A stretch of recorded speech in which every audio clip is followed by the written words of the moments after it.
अब हम्म तुझे हम्म आगे क्या करना है तूने सोचा होगा। तो बस तभी से मुझे थोड़ा सा लगा कि यार अब सीरियस होना पड़ेगा कि कॉलेज लाइफ के बाद कुछ तो करना है ना, घर के लिए और पेरेंट्स के लिए भी। तो और इन सब से जुड़ने लगा और आगे ऐसे मतलब फिर रास्ते निकलते गए। जैसे एक बार किसी चीज में आप घुस जाते हो ना, एंटर हो जाते हो, तो फिर नए रास्ते खुलते जाते हैं। तो वो मोर देन सफिशिएंट था मेरे लिए। तो वो तो करना ही होता है, बट रॉन्ग वालों पे मैंने ज्यादा फोकस किया था कि जो आते हुए में से गलत नहीं होना चाहिए। स्किप तो हर बिल्कुल कोई करता है। बिल्कुल बिल्कुल, वेरी गुड, बहुत अच्छी, ये आपका बहुत अच्छा तरीका है और बहुत सारे स्टूडेंट्स को इससे सीखना चाहिए। हम बोलते हैं कि मिस्टेक डायरी बनाओ, अपनी गलतियां पहचानो, बट बच्चे सुनते ही नहीं हैं, और जो सुन लेते हैं फिर वो हमारे साथ इंटरव्यू में बैठे होते हैं। ड्यूरिंग एग्जाम तुम्हारा माइंडसेट क्या था, रिजल्ट देखते टाइम माइंडसेट क्या था, तो ये भी थोड़ा बताओ। हेलो एवरीवन, सो आज हमारे साथ है हिमांशु, हमारे एक बहुत ही talented student and our topper, जिन्होंने इस बार एम्स ले लिया है। उनका जो ड्रीम एम्स था, एम्स उनको पहले भी मिला था, लेकिन उनका ड्रीम कुछ और था। That's why he waited for this long period. 8 भी क्रैक किया, 9 भी क्रैक किया, और अब जाके उनको एम्स मिल गया। उनको फाइनली दिल्ली जाना था, बहुत जल्दी पहुंच जाएंगे। तो आज हम आपकी पूरी जर्नी सबको दिखाएंगे कि कैसे नारसेट 8 भी क्रैक कर लिया, 9 भी क्रैक कर लिया, अच्छी अच्छी रैंक भी ले आए, और फिर एम्स भी ले लिया, है ना, और वो भी 80-20 होते हुए। तो बहुत सारे बच्चों के क्वेश्चंस रहते हैं कि मेरा तो होता ही नहीं 80-20 की वजह से, रैंक ही नहीं आती है, कैसे सिलेक्शन होगा। तो ये सारे बच्चों के जितने भी सवाल हैं, आज सबका जवाब मेरे हिसाब से हिमांशु दे ही देंगे, क्यों हिमांशु? यस मैम, बिल्कुल। चलो, तो पहले थोड़ा सा वैसे क्वेश्चन से शुरू करते हैं, थोड़ा इंटरेस्टिंग भी लगना चाहिए। तो हमें ये बताइए, क्या हिमांशु का टारगेट हमेशा से ही एम्स में नर्सिंग ऑफिसर बनना था या फिर कुछ और बनना था? ये तो ऐसे ही हो गया। मैम एक्चुअली क्या है कि मुझको पहले है ना मेडिकल फील्ड में जाने का नहीं था। लेकिन पेरेंट्स ने बोला कि नहीं, मेडिकल में ही जा। वो फिर है ना, वो नीट के लिए तैयारी की, तो फिर मेरे को लगा कि नहीं, मेरा फिर है ना इस नर्सिंग लाइन में हो गया था। तो फिर मैंने कहा कि मैं इसी में ही करियर बनाऊंगा, क्योंकि इसमें भी तो कहीं ना कोई होंगे ना जो टॉपर्स बैठे हुए होंगे, उनकी कुछ रेपुटेशन अच्छा होगा। तो मैंने इसको फिर अपना गोल बना लिया था। तो ठीक फिर है, मेरा वेरी गुड। लास्ट में जब मैं पास आउट हुआ इससे, तो पहले तो मेरे को फाइनल ईयर तक कुछ नहीं पता था कि मतलब क्या होता है एम्स ये। फिर मतलब फाइनल ईयर में आते आते पता लग गया था कि ये ऐसा नोट सेट का एग्जाम होता है, ये वो। फिर है ना, मेरे को ये था कि मतलब इसमें सबसे टॉप की चीज होती है कि नोट सेट थी। ये अपने इंडिया में नर्सिंग में सबसे टॉप पे है नोट सेट। तो मेरे को लगा कि यार अब है ना, करना है तो टॉप की ही चीज लेनी है, वरना कुछ नहीं। तो मैं एग्जाम फॉर्म और लगाते नहीं था। पेरेंट्स कहते थे कि अदर नहीं तो स्टेट का लगा दियो, बट रिस्क मत लियो। मैं कहता हाँ मैं लगा दूंगा, बट उनको नहीं बताता था कि मैंने अदर नहीं लगाया, सिर्फ मैं नोट सेट ही लगाता था या फिर कोई सेंट्रल का होता था। चलो, मतलब पेरेंट्स सबके सेम रहते हैं ना, सारा उनको ऐसा रहता है कि हाँ। ये भी ट्राई कर लो, वो भी ट्राई कर लो, कुछ भी मिल जाएगा, क्योंकि उनके हिसाब से गवर्नमेंट जॉब की वैल्यू बहुत ज्यादा है, और सच में भी बहुत ज्यादा यस मैम। है ना। और फिलहाल कुछ यस टाइम मैम, से बिल्कुल। नर्सिंग की रिस्पेक्ट भी बहुत अच्छी है सोसाइटी में, जो कि पहले नहीं थी। तो ऑब्वियसली आपका डिसीजन बहुत अच्छा रहा है। Okay, so what about your college life? College life कैसी थी? क्या सच में जैसे एक्सपेक्ट की थी वैसी ही थी, या कुछ अलग ही देखने को मिला? बिल्कुल नहीं मैम, मैं तो सोचता था मतलब ऐसे जैसे मूवीज में इसमें देखते हैं कि कॉलेज लाइफ बहुत ही अच्छी होगी, कैंपस सब अच्छा होगा, ये अच्छे फ्रेंड्स मिलेंगे। और बट जब वहां गया तो एटमोसफेयर बिल्कुल ही चेंज, ऐसा लगा कि जैसा एक्सपेक्ट किया उससे सब कुछ अपोजिट है बिल्कुल। तो वो मेरा इतना अच्छा भी नहीं था ना। और काफी ज्यादा कल्चर का भी काफी ज्यादा फर्क पड़ता है, क्योंकि ओके, कॉलेज थोड़ा उधर के अलग कल्चर थे, हमारे अलग थॉट प्रोसेस भी अलग था। तो वो तो नहीं। आपकी कहाँ से है, आपने नर्सिंग कहाँ से करी है? मैंने अलवर राजस्थान से नर्सिंग की है। मैं मतलब काउंसलिंग के थ्रू अलॉट हुआ था, प्राइवेट कॉलेज था। ओके, ठीक है।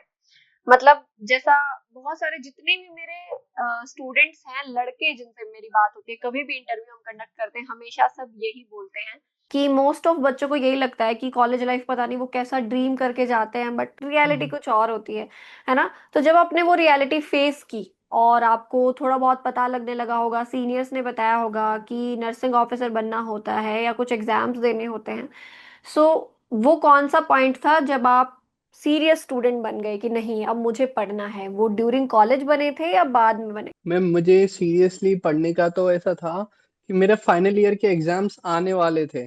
उससे मतलब अप्रैल में हमारे एग्जाम हुए थे लास्ट ईयर हम्म 2024 में। और जनवरी फेब के आसपास है ना मुझे पता लग गया था, क्योंकि हमारा जो एक सीनियर था उसका नोट सेट में सिलेक्शन हुआ था सितंबर वाले में। तो उसकी हम्म। ज्वाइनिंग उस टाइम पीरियड पे हुई थी।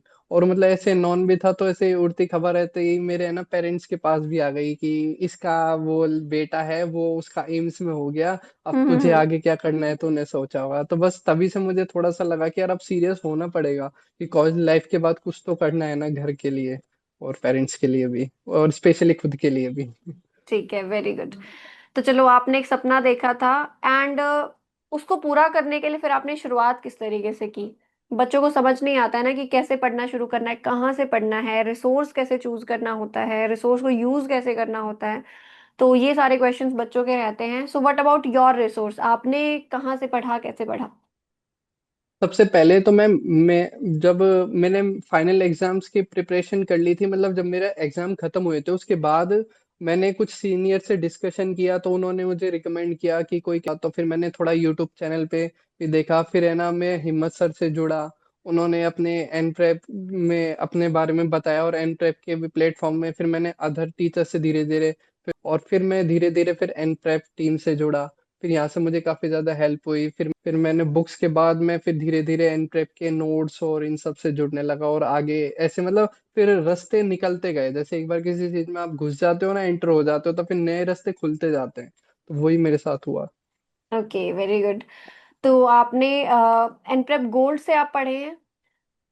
मैंने एन प्रेप का रैपिड रिवीजन लिया था बुक के ओके, बाद, क्योंकि मेरे कुछ कॉन्सेप्ट्स बिल्ड मुझे करने थे, तो वो मैंने फिर रैपिड रिवीजन का ठीक है। तो उसका सहारा एनप्रेप लिया। का व्हाट अबाउट द कंटेंट, जैसे वीडियो लेक्चर्स आपने देखे होंगे, तो वीडियो लेक्चर्स आपको कैसे लगे? आपको समझने में कोई प्रॉब्लम तो नहीं आई थी and all? And what about your notes, खुद से बनाए थे या बनाने की मेहनत नहीं की वो भी? नहीं मैम, एक्चुअली क्या है, नोट्स तो बहुत ज्यादा मतलब जरूरी है, बहुत एसेंशियल चीज है।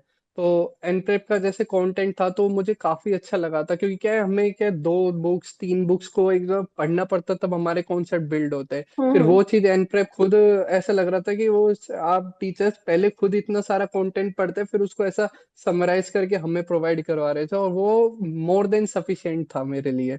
फिर बाकी जो भी मुझे कुछ कमी लगी वो मैं अपने क्वेश्चन प्रैक्टिसेस से उसको पूरी कर लेता था। ठीक है, और वेरी। नोट्स तो मैं हैंड रिटन बनाता था खुद के, क्योंकि खुद का लिखा हुआ ज्यादा याद रहता है। बिल्कुल, हम भी बच्चों को यही बोलते हैं कि खुद के नोट्स बनाया करो, वो रिवाइज करने भी इजी होते हैं और बाद में आपको समझ भी अच्छे से हाँ। आते हैं। बिल्कुल। तो मेन रहता है हमारा क्वेश्चन प्रैक्टिस का, जैसे आपने अभी जिक्र किया कि आपने क्वेश्चन प्रैक्टिस किया है बहुत अच्छे से, तो एनप्रेप का क्वेश्चन बैंक भी आपने यूज किया होगा ऑब्वियसली, क्योंकि वो भी साथ में यस रहता ही मैम। है। So what about question bank, आपका पैटर्न क्या रहता था? पहले कौन से क्वेश्चंस किए एंड रेशनल्स पे कितना फोकस किया, कुछ मिस्टेक मेंटेन करते थे क्या? है ना, ये वाले के बारे में थोड़ा बताओ, बच्चों को बहुत डाउट रहता है ये। मैम देखो, सिंपल था मेरे लिए, मतलब मैंने है ना बस इसका फंडामेंटल पकड़ा हुआ था ये पूरे मतलब मेरी स्टडी का, कि पहले मुझको एक सब्जेक्ट मैंने उसको कंप्लीट किया, उसको मतलब हम्म। रिवाइज करता रहता, जैसे लास्ट डे का जो पढ़ा उसको आज रिवाइज किया, फिर नेक्स्ट क्लास करता। फिर मेरा जब एक सब्जेक्ट पूरा कंप्लीट होता तो मैं फिर उसके क्वेश्चंस पूरे सब्जेक्ट के जितने भी मेरे को मिलते हैं एनप्रेप से और बुक से, वो उस क्वेश्चन बैंक में सारे क्वेश्चंस को सॉल्व करता था। हम्म। एंड जो क्वेश्चन मेरे से सही ऐसे होता था कि मतलब मैं उसको ना हाफ में डिवाइड कर लेता, कि ऐसे क्वेश्चन भी थे जो मेरे को 100% आते ही थे और वो गलत नहीं होते थे। कुछ क्वेश्चंस ऐसे थे कि जिसमें मैं 2 ऑप्शंस में कंफ्यूज रहता था। तो मैं हम्म। उसमें ना सबको नहीं, मैंने सोचा कि जैसा अगर आज मैंने 100 क्वेश्चन अटेम्प्ट किए हैं, तो जिसमें मैं 2 क्वेश्चन में 2 ऑप्शंस में मैं कंफ्यूज रहूंगा ना, उसमें मैं 15 क्वेश्चंस को ही मार्क करूंगा। मतलब मान के चलो कि जैसे मैं 20 क्वेश्चन में मैं कंफ्यूज था 2 ऑप्शंस में, तो मैं उसमें से ओनली 15 ही अटेम्प्ट करूंगा, और 5 को मैं बिल्कुल मतलब छोड़ छोड़ दूंगा। दूंगा, स्किप कर दूंगा। तो ऐसे मतलब 100 में से मेरी एक्यूरेसी पहले शुरू शुरू में बैठी थी 70, फिर वो बढ़ती बढ़ती 75 हुई, फिर 80 से 90 के बीच में मैं इतने ही अटेम्प्ट करता था। एज अ मतलब जैसे मैं मेन एग्जाम दे रहा हूँ, बिल्कुल उसकी तरह मैं क्वेश्चन बैंक्स को भी अटेम्प्ट करता था। और उसके जब मैं रैशनल्स पढ़ता था, कि सबसे पहले कई बार होता था कि ओवर कॉन्फिडेंस में भी या किसमें मैं क्वेश्चन अगर गलत कर देता, तो मैं हम्म। उसको लिखता था। एक मैंने मेरी एक रॉन्ग डायरी बना रखी थी कि मेरे कौन से क्वेश्चन गलत हुए, और एज अ हूबहू जो क्वेश्चन की लैंग्वेज होती उसको उतारता, ऑप्शंस की लैंग्वेज होती उसको उतारता, और फिर रेशनल को भी उतारता, कि मैंने क्या सोच के आंसर किया था और एक्चुअल आंसर क्या था। और जो मैंने स्किप किए उसके तो मुझे रेशनल उतारने ही थे। तो वो तो करना ही होता है, बट रॉन्ग वालों पे मैंने ज्यादा फोकस किया था कि जो आते हुए में से गलत नहीं होना चाहिए, स्किप तो हर बिल्कुल कोई करता है। बिल्कुल बिल्कुल, वेरी गुड, बहुत अच्छी, ये आपका बहुत अच्छा तरीका है और बहुत सारे स्टूडेंट्स को इससे सीखना चाहिए। हम बोलते हैं कि मिस्टेक डायरी बनाओ, अपनी गलतियां पहचानो, बट बच्चे सुनते ही नहीं है। और जो सुन लेते हैं फिर वो हमारे साथ इंटरव्यू में बैठे होते हैं, है ना, as usual we can see जो यस बच्चा मैम। सुनता है, जो चीजें फॉलो करता है, वो ऑब्वियसली उसको सक्सेस मिलती है। ठीक है। तो आपने खुद की एक्यूरेसी वगैरह सब पहचान ली, गलतियां भी पहचान ली, लेकिन यस इसके मैम। लिए भी एनप्रेप बीच में एक टेस्ट लेकर आया था, नाश्ता। What about that? Yes ma'am क्या बिल्कुल। आपने नाश्ता अटेम्प्ट किया था? उसके क्वेश्चंस आपको अटेम्प्ट करके ऐसा लगा कि मैं मेंस दे रहा हूँ, कैसा? बिल्कुल मैम, नाश्ता मतलब जब पहला नाश्ता आया था ना, फर्स्ट नाश्ता, तो उससे पहले ही है ना काफी ज्यादा सस्पेंस था। आप लोगों के काफी प्लेटफॉर्म पे वीडियोस डले हुए थे, हम भी कंफ्यूज थे कि ये नाश्ता है क्या। वो हिम्मत सर वहाँ पे पोहे खा रहे थे, तो हमें पता नहीं कि ये ऐसा कैसा कंटेंट होगा। फिर जब वो देखा ना, जब फर्स्ट टाइम अटेम्प्ट किया, तो वो एग्जाम मतलब बहुत ज्यादा मेरा अच्छा नहीं गया था, मतलब उसमें मेरी अंडर 1000 रैंक थी।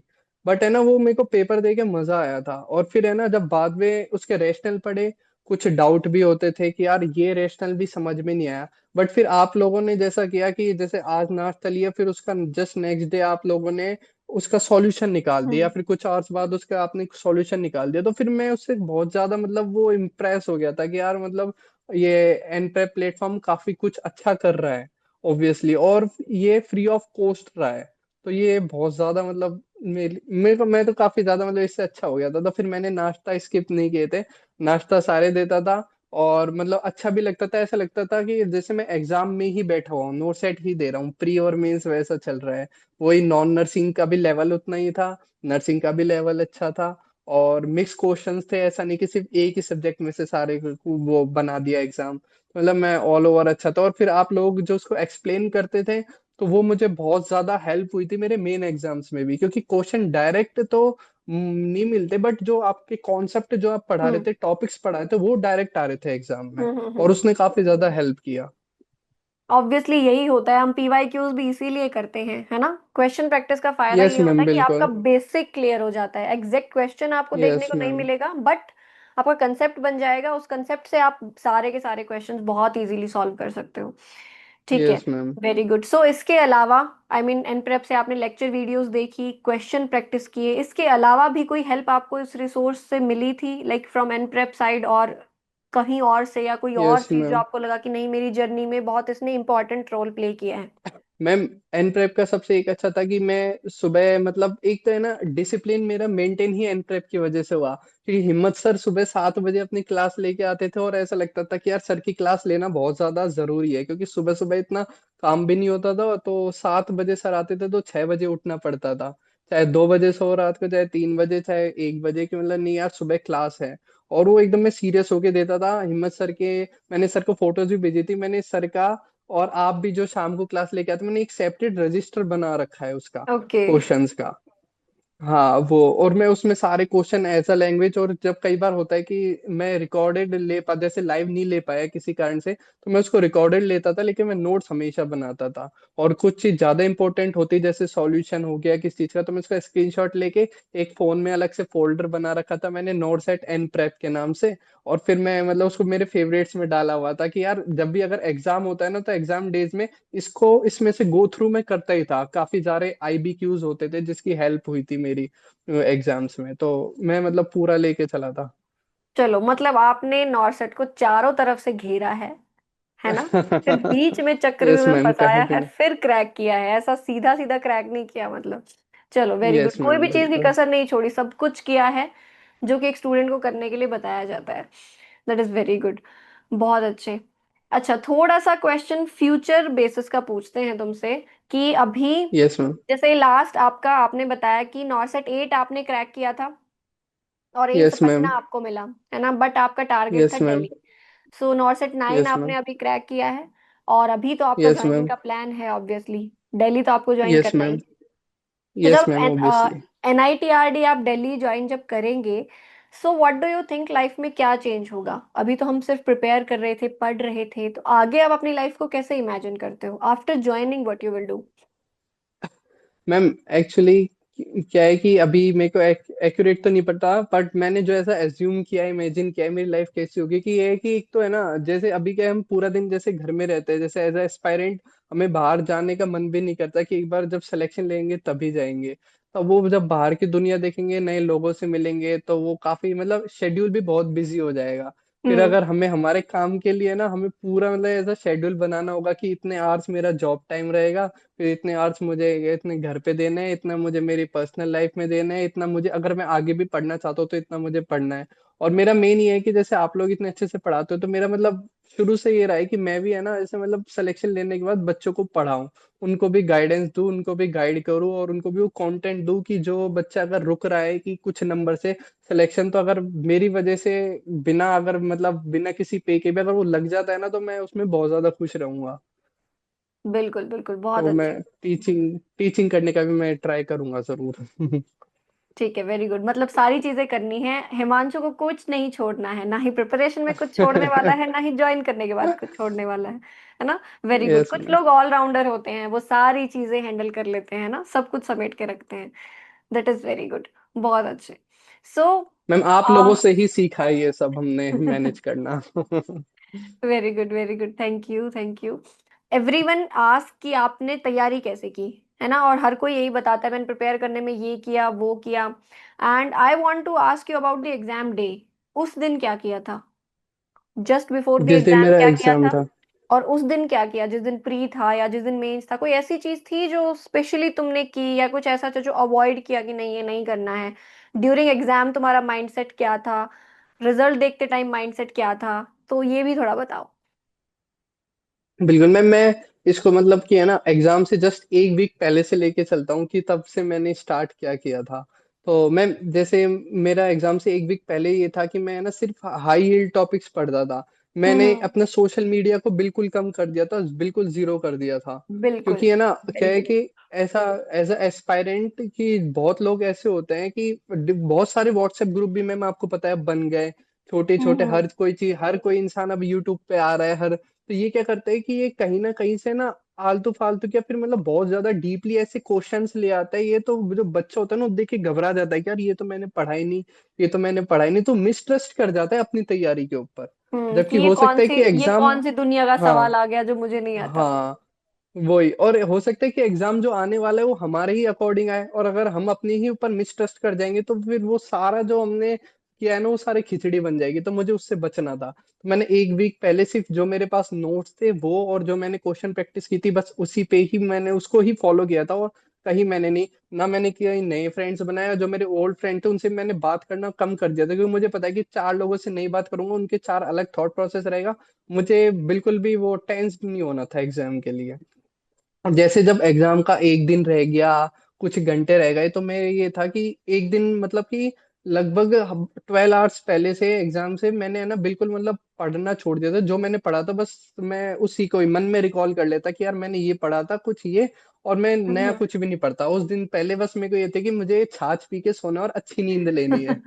ठीक है। क्योंकि माइंड को एग्जाम में रिलैक्स करना है। और फिर सुबह भी, और मैं स्पिरिचुअलिटी से भी ज्यादा जुड़ा हुआ हूँ, क्योंकि एज अ मेडिटेशन, तो फिर मैं वो भी करता था अपने दिमाग को रिलैक्स करने के लिए। क्योंकि मैं एग्जाम में सोच के ही जाता था कि जितना मुझे आता है मुझसे ज्यादा किसी को भी नहीं आता, और वेरी सबको ही गुड। 19-20 ही आता है। तो हम्म। अगर टॉपर जो फर्स्ट रैंकर होगा उसको भी मेरे ही जितना आएगा, और जो लास्ट रैंकर होगा उसको भी मेरे जितना आएगा, तो बस मुझे मेरे ऊपर फोकस करना सिर्फ था। दो तो मैं, तीन क्वेश्चंस का फर्क होता है बच्चों की रैंक में, जो उसको यस 1000 मैम। रैंक पीछे ले जाता है, ज्यादा डिफरेंस नहीं होता है। मैम बिल्कुल नहीं होता, क्योंकि मैं बता रहा हूँ कि मेरे जो सेम परसेंटेज थी, सेम मार्क्स वाले मेरे साथ, मेरे से आगे 189 थे सेम मार्क्स वाले, one hmm. Eighty nine nine members. तो मतलब ये लगा लो सेम मार्क्स, तो एक नंबर पे तो 500-700 रैंक का बिल्कुल डिफरेंस आ बिल्कुल। जाता है। हर एक नंबर का बहुत ज्यादा वो है इम्पोर्टेंस। ठीक है, वेरी गुड। इसका मतलब कि हमको अपने दिमाग को शांत रखना है एग्जाम से पहले, जो कि हम बच्चों को बताते हैं, आपने बिल्कुल बिल्कुल ऐसा किया जितना। है। अब चाहे आप छाछ पी के सोए या बिना छाछ पी के सोए, लेकिन सोना जरूरी है एग्जाम से पहले। Yes ma'am. दिमाग को शांत रखना शांत है। रहो, और मिसट्रस्ट मत करो खुद पे। आपने जो किया है वो सबसे अच्छा पढ़ा है, किसी ने आपसे अच्छा नहीं यस। पढ़ा, बस ये सोच बी के जाओ। कॉन्फिडेंट ऑन योर सेल्फ, है ना, कॉन्फिडेंट रहना बहुत यस जरूरी मैम। है। And what about the exam day, attempt करते टाइम बच्चे को क्या ध्यान रखना चाहिए? मैम अटेम्प्ट करते टाइम तो नेगेटिव मार्किंग का तो मेन फोकस रहना चाहिए, क्योंकि नेगेटिव मार्किंग देखो ऐसा है कि अगर आपने पहले पूरे साल क्वेश्चन प्रैक्टिस नहीं की, अगर आप डायरेक्ट फिर एग्जाम वाले डे सोचोगे मैं नेगेटिव मार्किंग कैसे वो करूँ, तो मतलब वो वहां पे है ना आप थोड़े से लड़खड़ा जाओगे। आपको ये चीज का पूरा प्लान ऑफ एक्शन पहले से तैयार करना होता है कि 2-3 महीने पहले कि मुझे कैसे नेगेटिव मार्किंग कंट्रोल करनी है। बाकी जो मतलब मैंने स्ट्रेटेजी जो मैंने दो नोट सेट से फॉलो की और जीएमसीएच में मैंने फॉलो की थी और जो काम भी की, वो ये था कि जो 100 मार्क्स का जो एग्जाम, 100 क्वेश्चंस का जो एग्जाम था प्री, तो उसमें मैंने ये था कि जिसमें मैं दो ऑप्शंस में मैं कंफ्यूज होता था ना, जिन क्वेश्चन में मैं उनको भी एज अ तुक्का मान के चलता था कि मैं भी इसमें तुक्का लगा रहा हूँ, जब तक कि मैं उसमें 100% कॉन्फिडेंट नहीं रहता। तो मैं ऐसे सिर्फ 15 क्वेश्चन ही अटेम्प्ट करता था जो मुझे, जिसमें दो ऑप्शंस में मुझे कंफ्यूजन रहता था। मैं 15 का 16 नहीं करता था कि अगर 15 में से अगर मेरे को अपनी प्रिपरेशन पे इतना भी वो रहता था कि मतलब ट्रस्ट कि अगर मेरे 15 में से 7 भी सही हो रहे हैं और 7 गलत होता है, फिर भी मुझे 3-4 मार्क्स का तो फायदा मिलेगा। अगर मैं 15 छोड़ता तो मुझे 15 मार्क्स सारे मुझको मतलब लैप्स हो जाते, बट 3-4 मार्क्स भी मुझे आगे पहुंचा सकते हैं। तो मैं मतलब ये था कि 15 उन तुक्के जो मारने होते उसमें 15 क्वेश्चन को ही कंसिडर करके चलता था, 15 का 16 नहीं करता था। फिर चाहे मेरी ऑल ओवर अटेम्प्टिंग 70 हो, चाहे 75 हो, चाहे 80 हो, बट अगर आपकी प्रिपरेशन अच्छी है तो आपकी अटेम्प्टिंग 70 से 80 की रेंज में रहेगी ही रहेगी, बिल्कुल, इतना तो अगर आपने आपको एक प्लान तब ऑफ तक, एक्शन को तो। बिल्कुल, तब तक आपका हाँ उतना क्लियर बिल्कुल। हो चुका होगा and you will be confident कि हाँ इतना मेरा सही है। तो इसका मतलब है जितना, यस जब मैम। आप जितने कॉन्फिडेंट हैं, जितने क्वेश्चंस पे कॉन्फिडेंट हैं, उसी को क्लिक करके आना है। एक्सेस जितना आप अटेम्प्ट करेंगे उतना आप नेगेटिव जाएंगे, और एक क्वेश्चन अगर आपने गलत किया तो आप सीधा 400 से 500 रैंक पीछे चले जाते हैं। बिल्कुल बिल्कुल। बिल्कुल, वेरी मैं गुड। क्योंकि मेरे मेरे मैंने ऐसे भी लोग देखे जो 94 95 अटेम्प्ट करके आते थे, और हम करके आते थे 75 80 82, तो हम सोचते यार इसको ज्यादा आता होगा। पर जब रिजल्ट आता था तो वो या तो उसका सिलेक्शन नहीं होता था, या फिर सिलेक्शन होता तो एकदम मार्जिन पे आके सिलेक्शन होता था। तो हम ये सोचते थे कि अटेम्प्टिंग मैटर करती है, अगर आपकी अटेम्प्टिंग आइडियल हो, रेंज में हो, जैसे 75 से 85 की रेंज में, वो आइडियल रेंज है। आपको ज्यादा ऐसे लालच भी नहीं करना है, बस अपने ग्राउंड पे रहना है। बिल्कुल बिल्कुल, वेरी गुड। इसका मतलब आपकी एक्यूरेसी अच्छी है तो आप अच्छे से कर सकते हैं। ठीक है, थैंक यू हिमांशु, मुझे बहुत अच्छा लगा आपसे बात करके। एंड बच्चे भी बहुत थैंक इंस्पायर यू। होंगे हिमांशु की स्टोरी सुन के कि किस तरीके से सिस्टमैटिकली पढ़ के नर्सिंग ऑफिसर बना जा सकता है। और अगर सारी चीजें जो बताई गई हैं आप अच्छे से फॉलो करते हैं तो सच में आप बहुत अच्छी रैंक ला सकते हैं, जैसे कि आप लेकर आए हैं। Okay, anything thank you else, ma'am. Any last message, और आई कैन से कुछ 2-3 लाइंस में तुम बच्चों को कोई ऐसी बात बोलना चाहोगे जो हमारे फ्यूचर एस्पिरेंट्स हैं, जो आपकी बार नॉर्सेट 10 11 या कोई भी और एग्जाम देने वाले हैं, कुछ ऐसी 2-3 बातें जो हर एक बच्चे को पता होनी चाहिए तुम्हारी साइड से? Yes ma'am. मैं जो मेन फोकस ये करता था ये कि देखो कभी भी खुद को कम मत समझना। आपको जितना आता है वो आपको सही में ज्यादा आता है। आपको ऐसा लगता है जब तक आप एग्जाम में नहीं बैठ जाते ना, जब तक हम्म। तब तक आपको ये लगेगा कि मुझे कुछ नहीं आता, बट मैं कह रहा हूँ कि मतलब आपको सच में आता है। और अपने एक प्लान ऑफ एक्शन बनाओ। अभी 9 से 10 में टाइम है, 5 मंथ्स के अराउंड है। प्लान ऑफ एक्शन बनाओ, और उस एक्शन, हर इंसान का शेड्यूल अलग अलग होता है, क्योंकि सबका थॉट प्रोसेस अलग होता है। आप आपके थॉट प्रोसेस से जैसे आपको कंफर्टेबल लगता है कि मैं इस शेड्यूल में पढ़ सकता हूँ, कि मुझे रात में पढ़ना है या सुबह पढ़ना है, तो आपके अकॉर्डिंग उस पर ट्रस्ट करो। बस आपके ऊपर ट्रस्ट करो, और अपने ब्रेन को रिलैक्स करो। नेगेटिव लोगों से दूर रहो, क्योंकि नेगेटिव लोग, पॉजिटिव लोगों से के सराउंडिंग में रहो, क्योंकि पॉजिटिव लोग से भी आप काफी ज्यादा इम्पैक्ट पड़ता है आपकी लाइफ में। आपको भी आगे मतलब विजुअलाइज हो जाता है कि हाँ यार मैं नर्सिंग ऑफिसर बनने वाला हूँ। नेगेटिव लोग आपको नीचे ही गिराएंगे। तो मतलब कॉन्फिडेंट रहो अपने ऊपर, ट्रस्ट वर्दी रहो अपने ऊपर। आपको आता है उतना किसी को नहीं आता, और इधर उधर प्लेटफॉर्म्स पे मत भागो। आपने जो प्लेटफॉर्म चूज किया है आप उसी पे ही ट्रस्ट करो, क्योंकि जो आपको पढ़ा रहे हैं वो बहुत सारा एक्सपीरियंस लेके बैठे हैं, वो खुद बहुत सारे एग्जाम्स क्रैक करके बैठे हैं। तो बस ट्रस्ट मेंटेन करो बस, और बाकी फिर अपने भगवान जी से प्रेयर करो, वो सब कुछ अच्छा कर देता है एंड में। वेरी गुड, बहुत अच्छे। हिमांशु ने सारी चीजें बोल दी जो कि मैं एड में बोलने वाली थी, है ना। टेक होम मैसेज हमारा हिमांशु ने ही दे दिया है। You should be confident on your self, you should trust your self, and you should trust the process. आपने रिसोर्स स्टार्टिंग में यस चूज मैम, कर बिल्कुल। लिया, उसको चूज कर लिया है, अब अपना स्केड्यूल बनाओ और पढ़ना शुरू कर दो, है ना। You have to be hard working, yes you have ma'am, to be बिल्कुल। डिसिप्लिन्ड, है ना। यही चीजें हिमांशु यस ने मैम, बताई है बिल्कुल। हमें। सोशल मीडिया से दूर रहना है, नेगेटिव लोगों से दूर रहना है ना। सही यस समझी मैम, मैं? बिल्कुल बिल्कुल। बिल्कुल चलो मैम, बिल्कुल। ठीक है। Thank you Himanshu, thank you so much.